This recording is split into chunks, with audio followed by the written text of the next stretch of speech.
रामराव जी के दो बच्चे थे, रूही और पवन। पवन बड़ा था और रूही छोटी थी। दोनों ही पढ़ाई में बहुत होशियार थे। रामराव और रूही की माँ लता रूही को लेकर बहुत चिंतित थे, क्योंकि रूही ने अपनी शिक्षा पूरी कर ली थी और अब उसके एक बेहतर रिश्ता खोजना था। एक दिन उनके करीबी रिश्तेदार का बेटा दीपक शादी में रूही का हाथ मांगने के लिए उनके घर आया।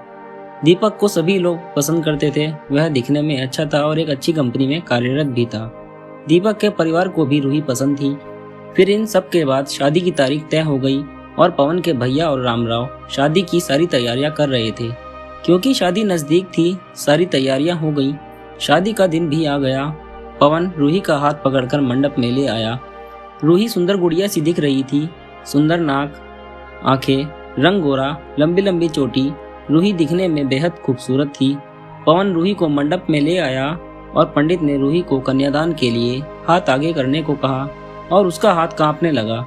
जिस पिता ने इस हाथ को पकड़कर दुनिया में चलना सिखाया, वही आज उसका हाथ किसी और पुरुष के हाथ में देने जा रहे थे।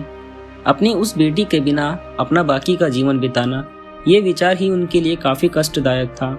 पिता ने उसका हाथ पकड़ लिया और उसके होने वाले पति ने नीचे से उसके हाथ को सहारा दिया। कन्यादान की रस्म शुरू हुई। हाथों से पानी की एक एक बूंद गिरने के साथ साथ पिता की आंखों से भी बूंद बूंद आंसू गिर रहे थे। अपने कलेजे का टुकड़ा दान करते समय क्या अवस्था होती है, तब वह रामराव ने जाना। वह रस्म खत्म हुई। पंडित जी ने लता और रामराव के हाथ में दियों से भरा पर्दा दिया। उनके सामने बेटी और उसका ससुराल परिवार बैठाया और पंडित जी ने कहा, आज से आपकी बेटी उनकी हो गई। उनसे कहो कि उसका अच्छे से ध्यान रखें। लता अपने मायके वालों के लिए एकदम पराई हो गई। उसकी आंखों में आंसू भर आए। रूही को 2 दिन की ट्रिप पर भी भेजना माँ के लिए कितना मुश्किल होता था, और अब उसको हमेशा के लिए दूसरों के घर भेज दिया जाए और उसके अपने ही घर का मेहमान बना दिया जाए, यह बात अब माँ को समझ आ रही थी। उस रस्म के बाद दूल्हा गेट पर आ गया। पंडित जी ने आवाज दी, लड़की के मामा लड़की को लेकर आओ।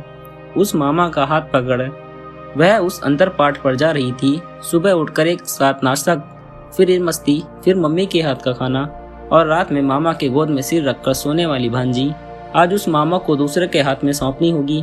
यह सोचकर उसने अपना हाथ कस लिया और मंगलाष्टक प्रारंभ हो गए। भाई दूज के दिन बिना कुछ मांगे गिफ्ट मिलने वाला गिफ्ट, एक साथ फोड़े हुए पटाखे, टीवी कौन देखेगा, इस पर झगड़ा और दादाजी गुजर जाने के बाद उन दोनों का गले लगकर रोना। दोनों भाई बहन आज एक दूसरे को देख रहे थे। उतनी ही देर में मंगलाष्टक समाप्त हो गए। मंगलाष्टक समाप्त होने के बाद रूही अपने आगे आने वाले नए जीवन को लेकर उत्साहित हो गई। रूही ने वरमाला पहनाई और अपने पति दीपक के पास खड़ी हो गई। रूही के सामने बहुत से लोग खड़े थे। कुछ आशीर्वाद दे रहे थे और कुछ पास होकर स्तुति कर रहे थे। फोटो के लिए उसकी सहेलियां आईं। एक ने उसका हाथ पकड़ा, दूसरी ने उसका पल्लू अटका हुआ निकाला, तीसरी ने उसके आंसू पोंछे। हम घर रहने के लिए आ रहे हैं, आंटी को बोलना खाना खाने के लिए आएंगे। उसे कमरे की आवाज, एक दूसरे के अधिकार और वह दिन याद आ गए जब वे एक साथ रहती थी। अचानक पति दीपक ने कहा कि तुम चारों की तस्वीर ले लो, मैं साइड में खड़ा हो जाता हूँ, और वह चारों हंसे। खाने की कतार में आज रूही माँ पापा से दूर दूसरे लोगों के साथ बैठी थी। खाना खाने के बाद पंडित जी ने गौरी हार की पूजा करने के लिए बुलाया। रूही ने वह पूजा मन से की। माँ ने रूही की झोली भर दी और अनीता आंटी ने कहा कि आप पीछे मुड़ना मत। रूही अचानक चौंक गई। वह आगे बढ़ने लगी। इतने सालों से बच्ची की तरह पाले हुए उस चाचा का बांध टूट गया। स्कूल से घर वापस आने में देर हो जाने पर अस्वस्थ होने वाले वह चाचा जी, जन्मदिन पर 5-6 फ्रॉक उसके आगे लाकर रखने वाले चाचा जी, मैं नहीं आने वाली, आज घर में चाचा के पास रहूंगी कहकर रोने वाली वह आज हमेशा के लिए दूर चली जाएगी। यह रूही के दूसरे माँ बाप के रूप में चाचा चाची को भी यह बात सहन नहीं हो रही थी। उसकी पहचान आज बदल चुकी थी। हाथों की वह हरी चूड़ियां, पाँव में बिछिया और गले में मंगलसूत्र नए जीवन की राह दिखा रहे थे। सास का हाथ पकड़कर रूही उस फूलों से सजी गाड़ी में दीपक के साथ बैठी।